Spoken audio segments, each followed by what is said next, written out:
신명기 29장 29절 말씀인데 저 프린트 말씀 프린트에다가 올려드렸는데요. 그 프린트 말씀 같이 읽도록 하겠습니다.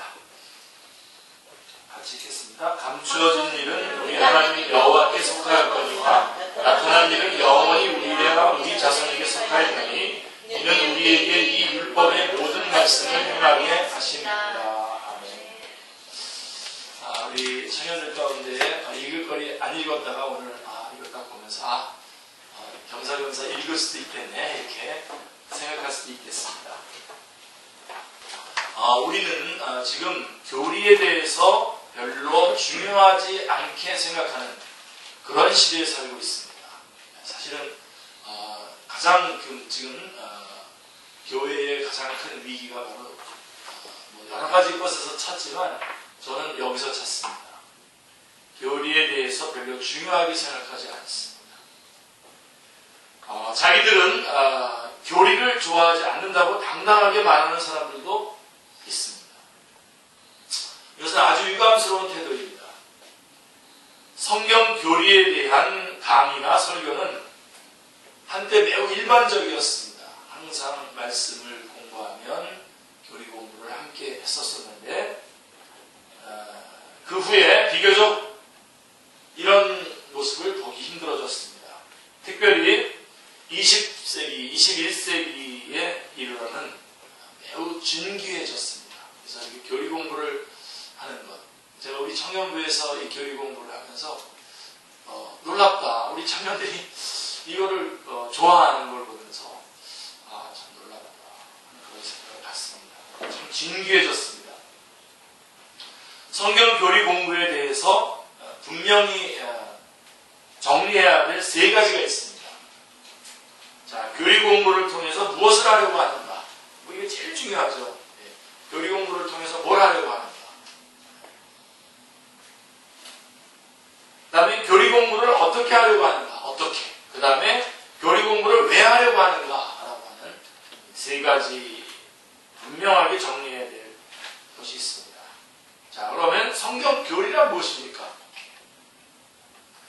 성경 교리라고 하는 말은 성경 교리라고 하는 말을 사용할 때 그것이 의미하는 바는 성경은 어떤 진리를 가르치는 데에 특별한 관심을 갖고 있다는 사실이 있습니다. 굉장히 중요한 진술입니다. 그죠? 성경은 어떤 진리를 가르치는 데에 특별한 관심을 갖고 있다는 것입니다. 다시 말해서 성경은 아주 목적이 매우 분명한 책이라는 것입니다. 성경에 나오는 모든 가르침은 특정한 목적을 위해서 계획된 것입니다. 성경은 교리들, 즉 성경이 강조하고자 하고 우리 모두의 마음에 새겨주고자 하는 특정한 진리들을 우리 앞에 보여주는 데에 관심이 있습니다. 자, 첫째로 성경은 일반 세계사가 아닙니다. 이런 것들 분명하게 점검하셔야 됩니다. 2000년의 긴 기간이 창세기에서는 단 11장에 들어가고 있다는 사실을 상기해 보십시오. 성경은 1차적으로 세계 역사에 관심이 없습니다.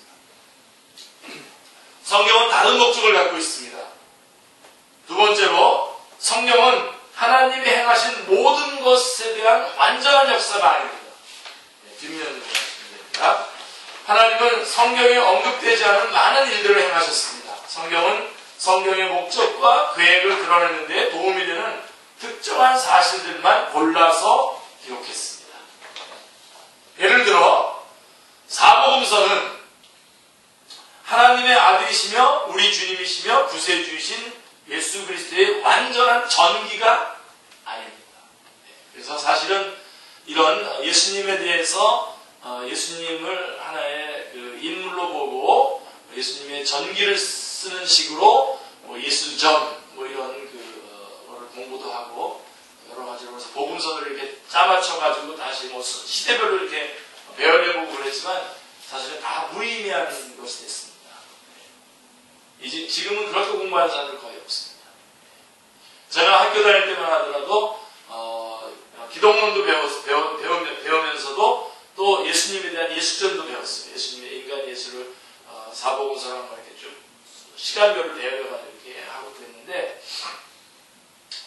의미가 없어졌습니다. 복음서는 각각의 복음서가 복음서대로 가지고 있는 의도가 있고 목적이 있게 기록된 것입니다. 그러니까 완벽한 예수 그리스도에 대한 전체적인 전기가 아니다라고 하는 것입니다. 복음서는 예수님에 대해 몇몇 진리를 제시하는 데 관심이 있습니다. 복음서는 예수님의 생애에서 약 3년만을 다루고 그 외의 것은 아주 적게 다룹니다. 복음서에는 예수님의 탄생도 기록되어 있는 것이 사실이지만 주로 강조하고 있는 것은 예수님의 공생애, 즉 예수님의 나이 30이 되신 후에 일어난 일입니다. 사도 요한은 그의 복음서에서 요한복음을 말하는 거죠. 이것을 매우 분명하게 말하고 있는데요. 요한복음 20장 30절 31절 말씀 같이 한번 읽어볼까요? 예수께서 제자들 앞에서 이 책에 기록되지 아니한 다른 표적도 많이 행하셨으나 오직 이것을 기록하는 너희로 예수께서 하나님의 아들 그리스도이심을 믿게 하려 하며 또 너희를 믿고 그 이름을 힘입어 생명을 얻게 하려 함이니라. 사도 요한은 우리에게 우리 주님의 일생에 대한 정확하고 자세한 기사를 제시하지 않았습니다. 그는 하나의 목적을 염두에 두고 있습니다. 자, 요한복음 21장 25절에 다시 한번 같이요. 예수께서 행하신 일이 이외에도 많이 낱낱이 기록된다면 이 세상이라도 이 기록된 책을 두기에 부족할 줄 압니다. 좀 강조가 되면서 이렇게 말씀되어 있지만 분명하게 이 모든 것들을 낱낱이 기록한 것이 아니라는 겁니다. 이것은 특별한 목적을 가지고 몇몇 중요한 것들을 제시하고 있다고 하는 것입니다. 그 다음에 세 번째로 성경은 구속에 대한 거대한 이야기입니다. 아닙니다. 성경은 구속사입니다. 자, 그렇다면 성경은 무엇에 대한 것입니까? 성경은 본질적으로 구속에 대한 거대한 이야기입니다. 전체가 구속에 관한 이야기인데 그 구속에 관한 거대한 이야기 안에 여러 가지 어떤 하나님의 진노하심과 징벌과 죄에 대한 지적과 이런 것들이 쭉 나옵니다. 율법이 제시된 것까지 쭉 나오지만 이것들은 전체적으로 뭘 얘기하는 거냐면 구원의 계획, 구속에 대한 거대한 이야기인 것입니다. 성경은 사람들이 죄를 지은 결과 하나님이 그들에 대해 하신 일의 역사이며 성경에 나오는 다른 모든 것은 사실상 여기에 부수적으로 수반되는 것입니다. 아멘. 그래서 항상 이 머리를 놓치면 안 됩니다. 그러니까 이 구속사, 성경이 전체의 구속사라고 하는 그 머리를 놓치게 되면 우리는 다 놓치게 되는 것입니다. 성경은 하나님에 의한 그리고 하나님으로 말미암는 구속의 메시지를 우리가 이해하고 보고 믿을 수 있는 방식으로 제시하는 데 관심이 있습니다. 이 부분 중요한 진술이라고 같이 한번 읽어보겠습니다. 성경은 하나님에 의한 그리고 하나님으로 말미암는 구속의 메시지를 우리가 이해하고 보고 믿을 수 있는 방식으로 제시하는 데 관심이 있습니다. 그래서 이거를 우리가 이해하기 좋은 방식으로 여러 가지 방식으로 예표로 모형으로 어떤 그림자로 직접적인 어떤 설명으로 우리에게 제시하고 있는 것입니다. 자, 교리들을 여러 가지로 분류할 수 있는데요. 그러나 우리가 마땅히 살펴보아야 할 몇 가지 교리들을 한번 제시해 보겠습니다. 첫 번째는 성경론입니다. 첫 번째로 살펴볼 것은 성경 자체입니다. 성경 자체.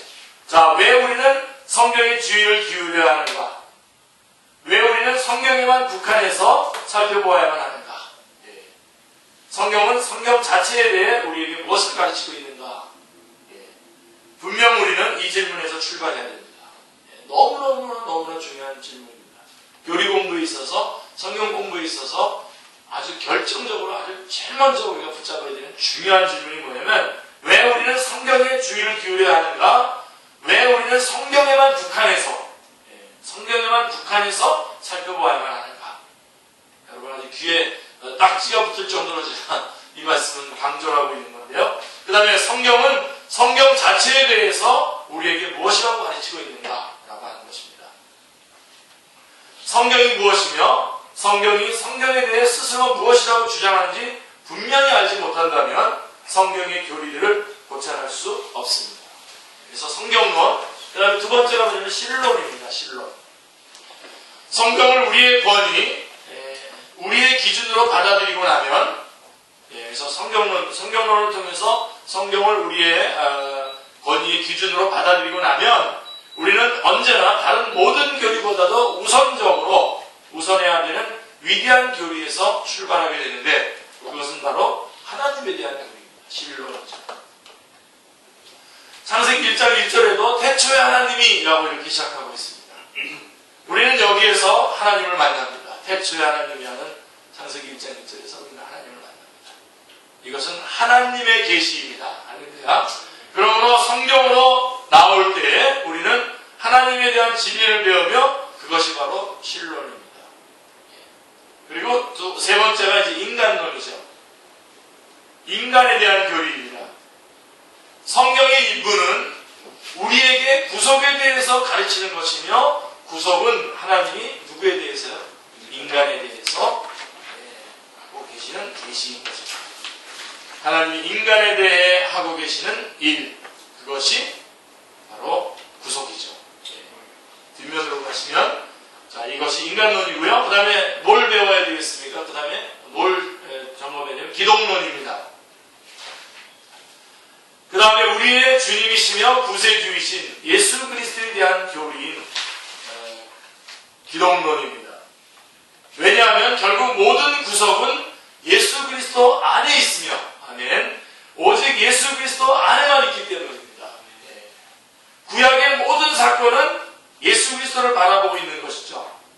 성경 구절을 여러분들이 제시를 한다면 요한복음 5장 39절, 너희가 성경을 연구하거니와 이 성경이 곧 내게 대하여 증언하는 것이다 라고 말씀한 것을 여러분들이 기억하신다면, 구약의 모든 사건은 예수 그리스도를 바라보고 있는 것이며 예수님은 그 절정입니다. 성경은 우리에게 예수 그리스도에 대해서 많은 것들을 말해줍니다. 그리고 난 다음에 뭐겠습니까? 구원론이죠.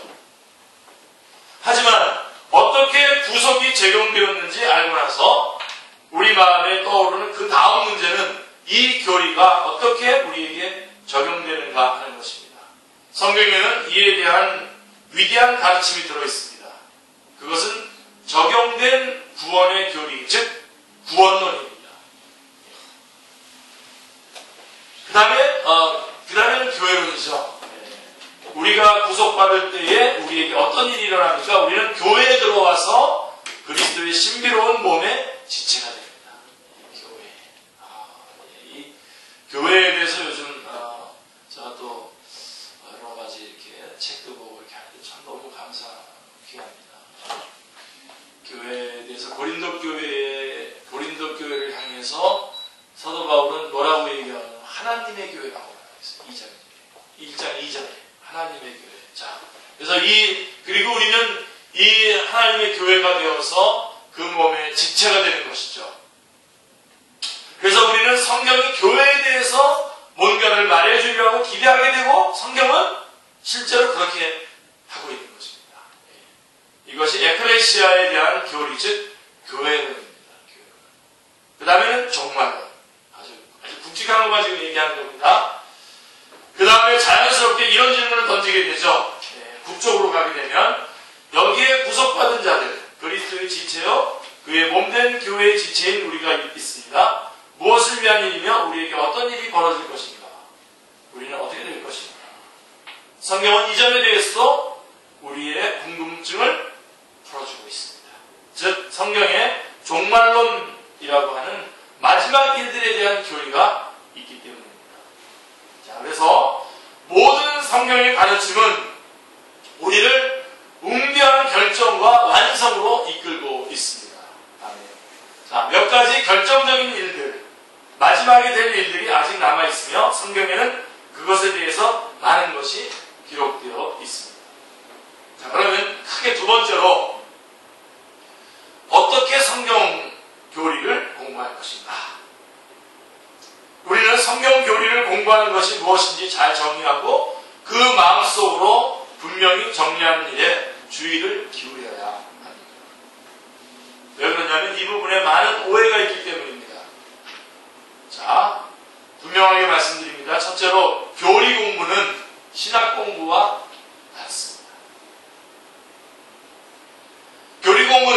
범위를 성경이 말하는 것에만 국한을 시키고 있습니다. 다시 한번 제가 이거는 정말 끝까지 강조할 겁니다. 교리 공부는 그 범위를 성경이 말하는 것에만 국한시킵니다. 신학 강의와 성경 교리 강의는 같은 것이 아닙니다.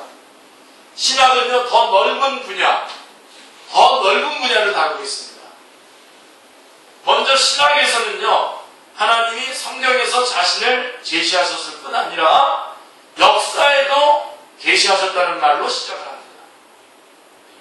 그러니까 성경의 범위를, 성경을 넘어섭니다. 신학에서는 하나님이 경험 속에서 실증적으로 자신을 제시하시며 성경의 교리를 제시하기 전에 다른 계시의 요소들도 고려해야 한다고 말합니다. 그래서 신학은 당연히 성경도 포함하지만 그 이상의 것도 포함합니다. 다시 말해서 신학자는 다음과 같은 일을 하는 것입니다. 신학자는 성경으로 나아갑니다. 성경을 연구합니다. 성경의 교리를 추적하고 뽑아냅니다. 아니면 다른 누군가가 이미 해놓은 일들을 살펴봅니다. 그리고 나서 이 교리들을 곰곰이 수도합니다. 신학자는 교리들에 대해 생각하고 분석하며 하나의 체계로 정리하려고 애를 씁니다. 그는 인간에 대해 생각하고 분석하며 하나의 체계로 정리하려고 했습니다.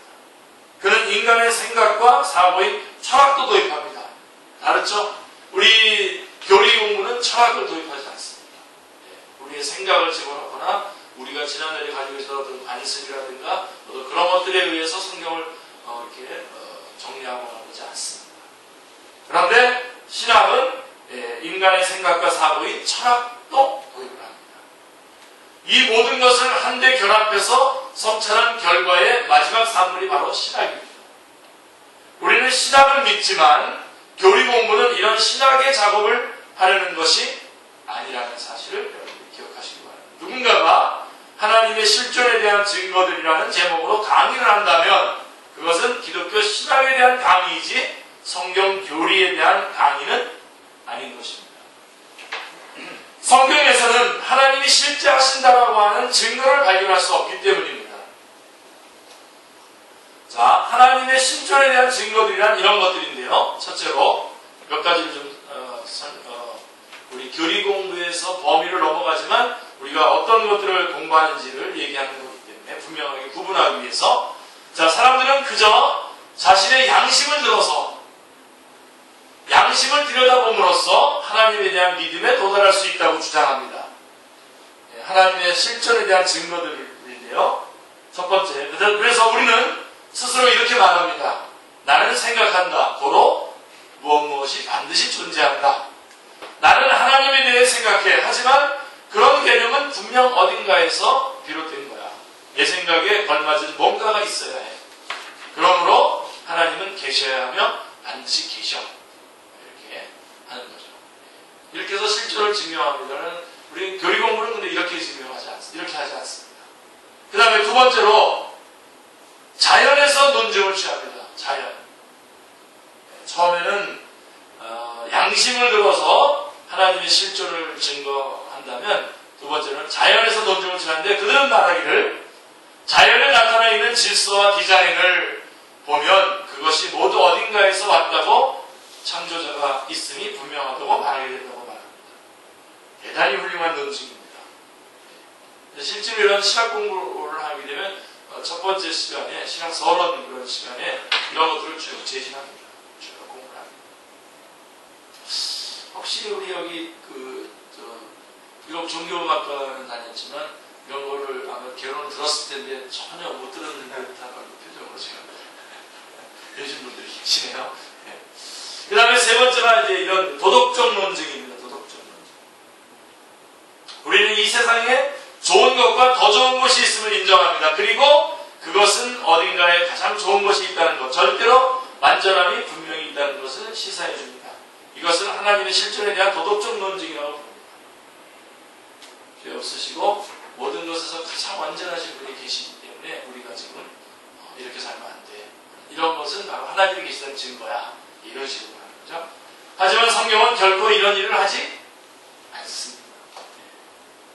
하나님의 실존을 증명하는 그런 논증들이 아무 가치가 없다는 게 아닙니다. 그 굉장히 어떤 변증을 하거나 사람들에게 나아갈 때 이렇게 접근해 나갈 때 굉장히 중요한 방법으로 제시가 되는 좋은 것들입니다. 그러나 성경에서는 그런 논증들을 찾아볼 수 없음을 분명히 강조하고 있는 것입니다. 네, 한마디로 성경 교리 공부는 성경의 범위를 넘어서지 않습니다. 그래서 예를 들면 하나님만 하더라도요, 하나님에 대해서 이렇게 변증하지 않아요. 성경은 그냥 대체 하나님이 천지를 창조하신다. 하나님이 계신 거예요. 하나님이 이미 계시고 하나님께서 이 천지만물을 창조하셨다고 선포해버리는 거죠. 성경은 하나님의 실존에 대한 증거들을 제시하는 것이 아니라 하나님을 선포합니다. 성경은 그저 하나님에 대해서 말합니다. 신학과 관련해서 한 가지 위험은 우리가 철학과 사색 그리고 우리 자신의 생각과 인간의 이성을 도입하는 순간 우리는 아주 위험한 일에 빠져들 수 있다는 것입니다. 우리는 이것을 주의하며 성경 교리 공부를 진행합니다. 그래서 이 부분을 아주 강조하는 겁니다. 여러분 실제로 지금 우리 현재에 나타나고 있는 현상들을 보면 이것이 얼마나 성경을 떠나서 자기네들의 철학과 자기네들의 생각을 그런 어떤 자기네들의 사색을 도입해가지고 성경을 마음대로 자기가 말하고 싶은 말을 하는 도구로 성경을 전락시키는 것이 얼마나 많습니까? 이단으로부터 시작해서 교회 안에 있다고 하는 사람들 안에서 아주 자유롭게 하나님의 말씀을 자기의 주장을 하고 싶은 것에 도구로 사용하고 있는 것이 얼마나 많은지. 그래서 이 부분 교리 공부가 그래서 중요한 겁니다. 성경을 벗어나지 않으려고 하는 거죠. 그래서 우리 개혁자들이 개혁할 때에 핵심으로 내세웠던 경우는 오직 성경, 솔라 스크립투라, 오직 성경을 부르짖었던 이유가 바로 거기 있는 것입니다. 자, 그 다음에 교리 공부는 신학과 다르고, 그 다음에 두 번째로 교리 공부는 변증학과 다릅니다. 우리는 교리들을 변화하려고 하는 시도도 역시 하지 않을 것입니다. 변화하는 것도 대단히 중요한 일입니다. 훌륭한 일이며 이것을 변증학이라고 부릅니다. 하지만 우리는 교리들을 변화하는 일을 하지 않을 것입니다. 그냥 이야기하고 선포할 것입니다. 그리고 그 하나님에 대한 것들, 이런 모든 것들을 우리가 확인해냈고 그것을 말하면서 우리는 하나님께 대한 더욱더 하나님께 대한 영광, 하나님에 대한 예배와 하나님께 대한 영광을 향하는 마음을 더욱더 고취시켜 나가게 될 것입니다. 자, 예를 들어서 창조의 교리를 다룰 때에 진화론의 문제들이 제기되겠지만 그것을 철저히 다루는 것은 우리 공부의 주된 목적이 아닙니다. 교리 공부의 주된 목적이 아닙니다. 성경 교리는 진화론을 다루는 것이 아닙니다. 물론 진화를 언급해야 할 것입니다만 그보다는 성경 자체가 말하는 것이 무엇인지를 적극적으로 해설할 것입니다. 그래서 신명기 29장 29절을 다시 한번 보시죠. 같이 읽겠습니다. 감추어진 일은 우리 하나님 여호와께 속하였거니와 나타난 일은 영원히 우리와 우리 자손에게 속하였나니 이는 우리에게 이 율법의 모든 말씀을 행하게 하시리라 라고 말씀하고 있습니다. 성경이 말하지 않은 감추어진 것은 모르는 것이 정상이고 성경이 말하고 있는 나타난 일은 우리가 알고 말씀에 순종하여 행하는 것이 정상입니다. 예를 들어 죄의 교리를 다룰 때에 누군가가 악은 어디에서 오는 것입니까? 라고 묻는다면 우리는 대답해 줄 수가 없습니다. 왜 그렇죠? 왜 그렇습니까? 성경이 우리에게 악의 출처에 대해서 말씀해주고 있지 않기 때문입니다. 추측할 수 있고 추론할 수도 있지만 그것은 성경 교리가 아닙니다. 우리는 궁극적으로 하나님의 마음속에 있는 은밀한 일들이 아닌 계시된 일들에만 우리 자신을 국한시켜야 합니다. 자, 그러면 크게 세 번째로 왜 성경 교리를 공부해야 합니까? 사실은 제일 중요한 질문이죠. 그렇죠? 왜 성경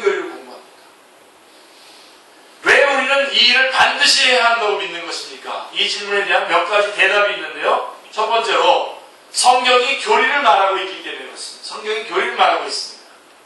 성경은 그저 일반적인 역사가 아닙니다.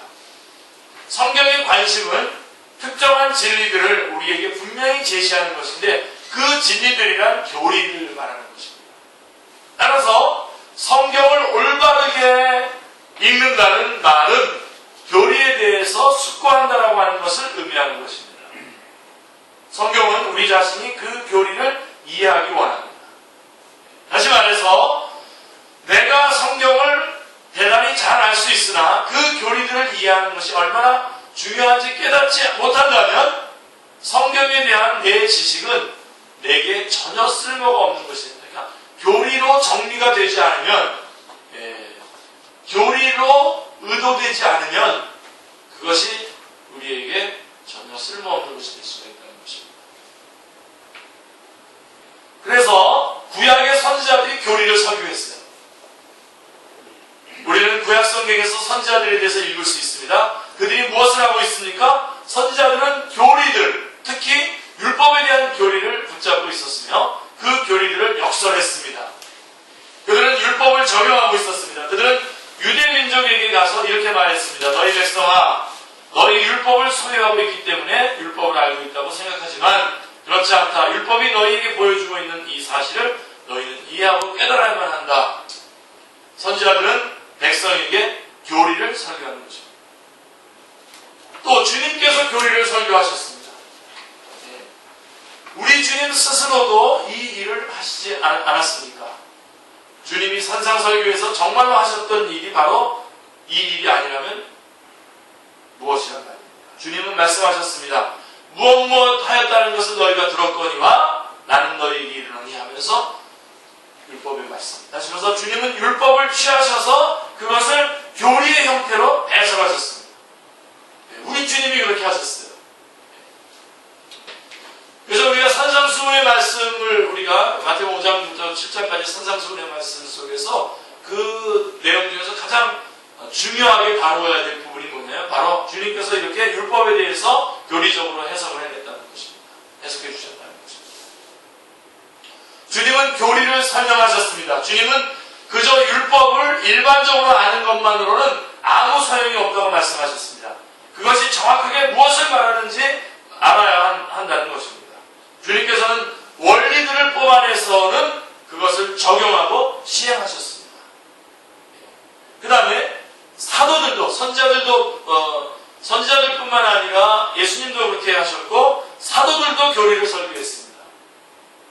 사도행전을 읽고 초대교회 설교자들의 설교를 관찰해 보십시오. 그들이 무슨 일을 했습니까? 그들은 본문을 취해서 헬라어와 히브리어로 그 본문이 정확하게 어떤 의미를 갖는지 제시하고 분석한 일 등의 이런 일들을 하지 않았습니다. 사도들이 설교하는 방식은 교리를 선포하는 것이었습니다. 그들에게는 메시지가 있었고 그것을 백성에게 제시했습니다.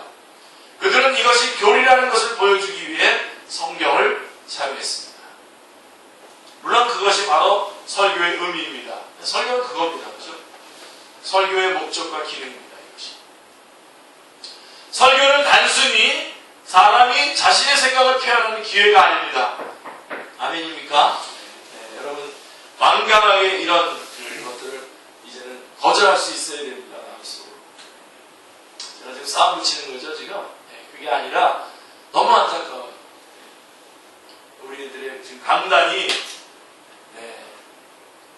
자기가 경험한 이야기, 자기가 만든 어떤 재단 이야기, 어떤 그런 이야기를 하는데 그 시간에 예수 그리스도께서 행하신 주님의 그 구속의 역사, 성경의 말씀을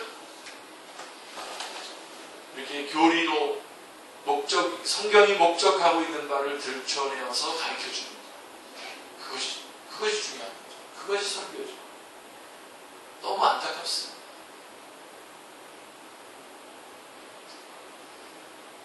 다시 말씀드립니다. 설교는 단순히 사람이 자신의 생각을 표현하는 기회가 아닙니다. 그래서 여러분 간증 좋아하는데요. 간증이 우리에게 참 도움이 되긴 하지만 참 많은 위험한 구석이 있습니다. 자, 거듭 말하건대 설교는 그저 성경 구절의 다른 번역을 제시하는 것이 아닙니다. 설교의 목적은 진리를 회중에게 전해주는 것입니다. 사람들은 설교의 본질적인 역할, 사도들은 설교의 본질적인 역할, 그것을 행했습니다. 바로 교리를 전해준 것입니다. 신약 서신서 기자들이 교리를 말했습니다. 서신서는 무엇입니까, 여러분? 이 서신서에는 몇몇 위대한 교리를 강조하고 역설하고 있습니다. 특정한 교회들에서는 특별히 그렇게 해야 될 필요성이 있었습니다. 그래서 서신서 저자들은 로마서부터 쭉 진행되는 한 21개 정도의 서신서가 나와 있는데, 그 서신서의 저자들은 교리를 취해서 그것을 실제적인 방법으로 적용했습니다. 우리는 그들이 언제나 교리를 표현하고 설명하는 데 관심이 있었음을 발견할 수 있습니다. 이것이 성경 교리를 공부해야 되는 첫 번째 이유입니다. 성경이 그것을 요구하고 있습니다. 성경 자체가 그렇게 하면서 우리에게도 그렇게 하라고 권면을 하고 있습니다. 자, 그 다음에 두 번째로는 교리를 공부하지 않고 성경을 연구하는 것은 위험합니다. 그래서 무작정 성경 통독만 성경 통독 1년에 몇 번 읽었다 하는 이것도 참 잘하는 일입니다만은 차라리 교리 공부를 하시고 그리고선 그거에 따라서 성경을 쭉 1년에 한 번이라도 쫙 정독을 하고 일독을 하면 그게 더 큰 일일 겁니다. 그래서 교리를 공부하지 않고 성경을 연구하는 것은 위험합니다. 우리는 나무만 보고 숲을 보지 못하는 것에 대해, 그리고 그것이 얼마나 위험한가에 대해 말하곤 합니다. 우리 코끼리 이렇게 만져보는 것도, 장님들이 코끼리 만지는 것도 바로 그런 케이스인데요. 우리 주님 당시에 유대인들의 진짜 문제는 그들이 문제에만 얽매여서 그 정신은 결코 제대로 깨닫지 못했다는 것입니다. 율법도 여러분 그 조문이 있지만 율법의 정신은 뭡니까? 율법의 정신은 사랑이죠. 하나님의 사랑. 근데 이런 것들은 놓치고 어떤 율법의 조문에 이렇게 얽매이는 것이죠. 문자에만 얽매이는 거죠. 다시 말해서 그들은 교리를 깨닫지 못했습니다. 이게 유대인들의 진짜 예수님 당시에 유대인들의 진짜 문제가 바로 그거였습니다. 그들은 말을 안다는 데 만족해서 words에 안다는 데 만족해서 word, 말씀을 결코 깨닫지 못했습니다. 하나님의 말씀. 이러한 유대인들의 상황에 우리도 처할 수 있다는 위험한 가능성을 우리는 인식해야만 합니다. 실제로 그런 많은 위험이 다 드러나 있습니다. 지금 예를 들면 요한계시록 같은 경우는 그냥 문자적으로 해석해서 마구마구 적용을 한다든가 이런 것들이 지금 여기에 해당되는 것이겠습니다. 문자에만 얽매인다면 성경은 우리에게 아무 유익을 주지 않을 뿐 아니라 심지어 우리를 잘못된 길로 인도할 것이기 때문입니다. 일일이 제시하지 않겠습니다. 그렇게 해서 잘못된 상황들에 대해서 일일이 제시하지 않겠습니다. 또한 문자에 얽매이는 것은 우리의 영혼을 저주받게 하는 원인이 될 수도 있습니다.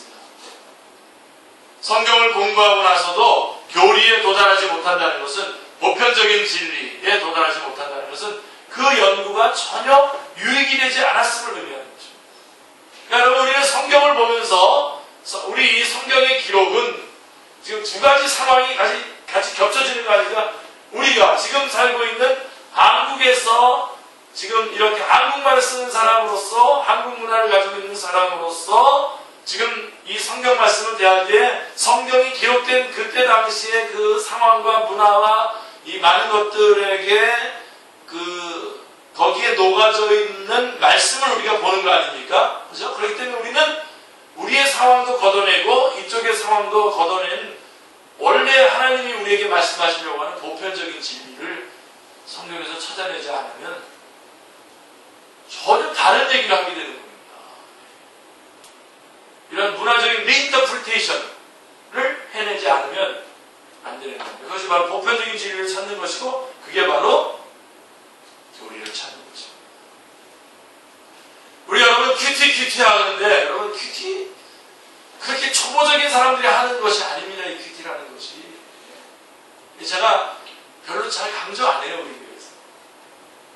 큐티한다 그러면서 뭔가 깨달았다 그러면서 전혀 성경과 다른 쪽으로 몰고 나가는 사람들이 얼마나 많습니까? 끔찍합니다. 제일 중요한 게 뭐냐면 성경을요 잘 분석해야 됩니다. 큐티에 잘 분석해서 뭘 찾아내야 되냐면 보편적인 진리를 찾아내야 돼요. 그리고 그 보편적인 진리를 나의 상황과 내 말로 적용을 시켜서 이것을 실천하는 것으로까지 이렇게 진행이 돼야 이 큐티가 됩니다. 언젠가 중국에 가서 일주일 동안 이 성경을 큐티하는 방법을 쭉 설명한 적이 있습니다. 아마 우리도 기회가 되면 뭐 우리가 수련을 한다든가 아니면 우리 청년들이 뭐 1박 2일 뭐 한다 그러면 이걸 한번 집중적으로 한번 연습도 하면서 말씀을 전해드리고 싶은 마음이 있습니다. 바로 이런 겁니다. 그러니까 성경을 읽고 그냥 자기 느끼는 대로 그냥 그 반사되어 나오는 것만 그냥 가지고선 막 느낌을 얘기하고 막 뭐라고 하고 하나님 이렇게 말씀하셨다고 이렇게 가면 진짜 아찔하지 뭐. 지금 저하고 이렇게 그 카톡을 주고받고 있는 사람 중에 한 분 가운데 계속해서 자기 주장을 저한테 늘 이렇게 계속해서 주장하시는 분이 계십니다. 지금 제가 이것을 이렇게 감싸서 지금 계속 돌리고 있는데 바로 딱 뭐라고 지적하기 좀 어렵잖아요. 돌리고 있는 중에 있습니다. 그래서 이 보편적인 진리를 찾아내는데 여기에 도달하지 못한다면 그 연구가 전혀 유익이 되지 않는다는 것을 의미해요. 그래서 여러분 큐티 그러면 보편적인 진리를 기억하세요. 그러고선 항상 교리, 성경은 목적을 가지고 기록된 것이다라고 하면서 절대로 놓치지 않아요. 자, 그런 연구가 대단히 지적인 것일 수 있습니다. 어떤 문자적인 그런 것들이 그것은 시간을 보내는 좋은 방법일 수 있습니다. 성경을 글자 맞추기 퍼즐, 심지어 그림 맞추기 퍼즐을 하듯이 이리저리 뜯어 맞추는 일에 몰두하고는 교리에는 결코 이르지 못하는 사람들이 있습니다. 그들의 연구와 묵상은 아무 소용이 없습니다. 그래서 여러분 우리가 성경을 구속사로 공부하는 이유가 바로 거기 큰 그림을 가지고 그 보편적인 진리를 가지고 쭉 이끌어 나가는 것이죠. 그리고 세 번째로 교회는 수십 세기 동안 필수적으로 성경 교리를 강조했습니다. 성경 교리를 연구하는 또 다른 이유는 수십 세기 동안 교회가 언제나 성경 교리들을 강조하는 것이 필수적이라고 하는 사실을 발견해 왔기 때문입니다. 교회의 가장 초창기로부터 온갖 희생을 치르고 예수님이 주님이시라는 것을 고백하지 않는 사람은 그 누구도 교인으로 받아들이지 않았습니다. 기억하시죠? 이런 것. 하지만 예수님은 주님이십니다 라고 고백하는 그 순간 우리는 뭘 말하는 겁니까? 교리적인 진술을 하고 있는 것입니다. 아멘. 우리 옆 사람에게 예수님은 주님이십니다. 한번 말씀해 보시죠. 예수님은 주님이십니다. 바로 이렇게 우리가 고백하는 순간 이것은 우리는 지금 교리적인 진술을 하고 있는 것입니다. 자, 시간이 조금 흐른 후에 초기 그리스도인들은 그저 예수님은 주님이십니다 라고 말하는 것만으로는 충분하지 않다는 것을 알게 되었습니다. 그들은 세례 형식을 도입할 필요가 있다고 생각했습니다. 세례를 받고자 하는 지망생들은 교리문답을 배웠습니다. 그들은 몇 가지 질문을 받았으며 그 질문에 대답할 수 있어야 했습니다. 그러나 금세 이단들이 일어나고 교회 안에 있는 사람들이 올바르지 않은 것들을 말하기 시작했습니다. 그들은 상당히 진실하고 진지하긴 했지만 옳지 않고 해로운 것들을 말하고 있었습니다. 그리고 이런 이단 교사들과 거짓 교사들은 교회 내에 혼란을 이야기했을 뿐만 아니라 교회 밖의 사람들도 잘못 인도했습니다. 교회 내에 이교가 발언함에 따라 초대교회는 우리가 보통 신경이라고 부르는 것, 예를 들어서 사도신경, 니케아신경, 아타나우스 신경 등을 만들게 되었던 것입니다. 교회 안에 너무 많은 오류와 이단이 있었기 때문에 이제 그런 신경들은 필수적인 것이 되었으며 교회는 성령님의 인도 아래 다음과 같이 말했습니다. 우리는 우리가 무엇을 믿으며 또한 무엇을 믿지 않는지 분명히 해야 합니다. 그저 사람들에게 성경을 펼쳐서 주는 것만으로는 충분치 않습니다. 완벽하게 진지하고 진실한 사람들도 성경을 읽고 나서 상당히 잘못된 것을 말할 수도 있습니다. 그렇죠? 그래서 신경이 필요한 거예요. 우리는 우리의 교리를 규정해야 합니다. 그래서 오늘 우리가 여러분 예배 드릴 때도 오늘 우리 수요 성경학교에도 불구하고 찬양을 인도하기 전에, 찬양을 드리기 전에 먼저 우리가 사도신경으로 신앙 고백을 하고 이 찬양으로 말씀 공부를 들어오게 되는 이유가 거기에 있는 것입니다. 교리들에 대한 그런 정의들을 우리는 신경이라고 부릅니다. 교리들에 대한 정의, 그래서 벗어나지 않게 하기 위해서 세워놓은 거죠. 그리고 나서 얼마 후에 어떤 의미에서 하나였던 교회가 동방교회와 서방교회로 둘러 나눠지면서 동방 오토독스 처치, 정통교회와 서방의 로만 카톨릭으로 갈라지게 됩니다. 하지만 교리는 대체로 동일했으니까 이렇게 교회가 나눠졌지만 그 교리는 대체적으로 같았어요. 그리고 나중에 로만 카톨릭 안에서 개신교가 그 프로테스탄트가 나왔을 때에도 그 교리의 그런 중요한 부분들 같았습니다. 교회가 죽어 있었던 것은 사실입니다. 하지만 교회는 이 세 개의 위대한 신경들의 지배를 받았습니다. 사도신경, 세 가지 신경이 뭐죠? 사도신경, 니케아 신경, 그 다음에 아테나스 신경, 세 가지의 지배를 받았습니다. 그 후에 개신교, 종교개혁이 일어났고 났는데 새 생명, 새로운 할례, 새로운 이해가 생겼습니다. 그리고 다시 한번 교회는 교리를 정리하는 것과 그것을 분명하고 명확하게 진술하는 것이 절대적으로 필요하다는 것을 사실을 깨달았습니다.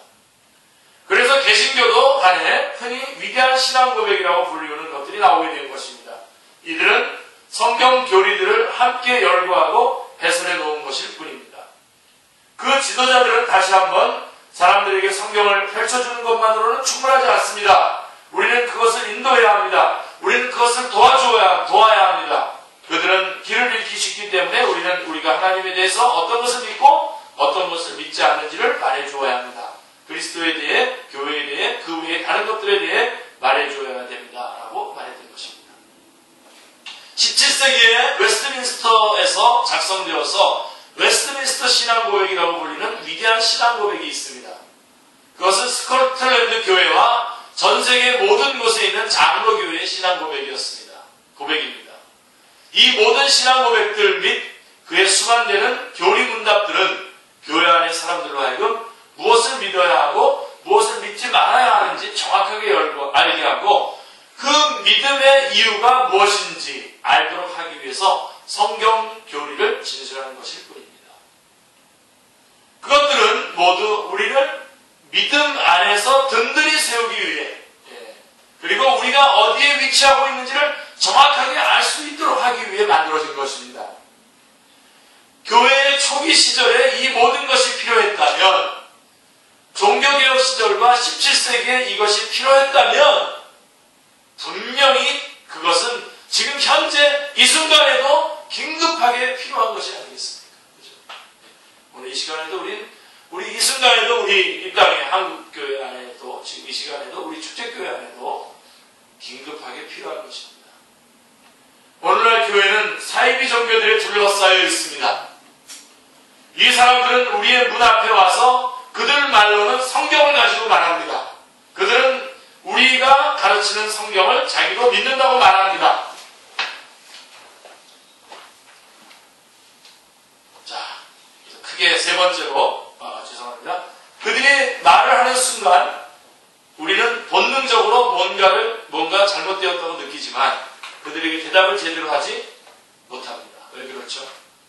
성경 교리에 대해서 우리가 분명하게 알지 못하기 때문에. 다들 성경 가지고 와서 얘기해요. 신천지도, 여호와 증인도, 뭡니까, 무슨, 마리성도, 그런 다 와서 성경 가지고 얘기하지 않습니다. 성경 교리를 연구하는 목적 가운데 하나는 함께 그런 가르침들에서 잘못을 발견할 수 있도록 하는 것입니다. 사이비 종교에 대해 강의하겠다는 말이 아닙니다. 우리는 그런 것도 하지 않을 겁니다. 이 교리 공부할 때 우리는 성경이 정말로 가르치는 것이 무엇인지를 상기시키려고 하는 것입니다. 성경이 뭐라고 말합니까?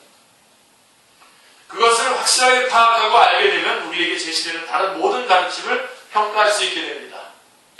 하지만 교회 주변에만 이 모든 오리와 사이비 종교 의식들이 있는 것이 아닙니다. 교회 주변에만 있는 것이 아니라 심지어 바로 교회 안에도 심각한 혼란이 있습니다. 소위 부족한 기독교들의 문제죠. 부족한 기독교들의 문제. 그들에게는 교리가 존재하지 않고 분명한 정의가 없으며 누구든 자기 좋은 대로 말하도록 허용하고 있습니다. 이는 그리스도인들이 성경 교리를 함께 고찰해보는 일이 지금보다 더 긴급하게 필요한 때는 없었음을 의미하고 있는 것입니다. 그래서 우리 교회 안에서도 많은 그런 제시되는 문제들이 많죠. 그런 책들, 브루스 윌킨슨의 뭡니까? 아베스의 기도 같은 그런 책들, 또 긍정의 힘 같은 그런 책들 말이에요.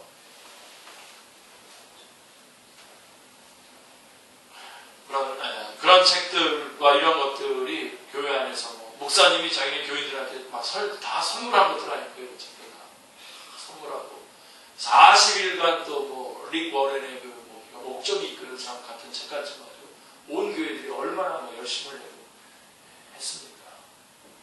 다 부족한 기독교의 모습들입니다. 목적이 이끌면 안 되고요. 복음이 이끌어야 됩니다. 네. 우리 목적은 벌써 이미 맨 처음에 우리 인간들이 죄로 말미암아 상실했어요. 그래서 또다시 또 목적을 세우고 가는 것이 아니라 복음이 이끄는 살아야죠. 그러니까 그런 것들, 그런